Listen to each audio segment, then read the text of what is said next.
have that weight is in the box of that pickup. There is no weight added or allowed up front, under, or in the cab.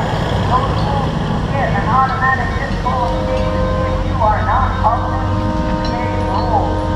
So that kind of gives you a little bit. Also this, these drivers in this truck must be at least 16 years old and licensed in order to drive single stuff. And yes, that is something we can. So don't show up not having a license. That would just be a bummer. However, if you own a truck and you want to attempt to truck pull it, take a look at the EPA's website, find out where we're going to be, and come and join us. You'll get bit by the truck pulling bus just like these guys did. Just a moment.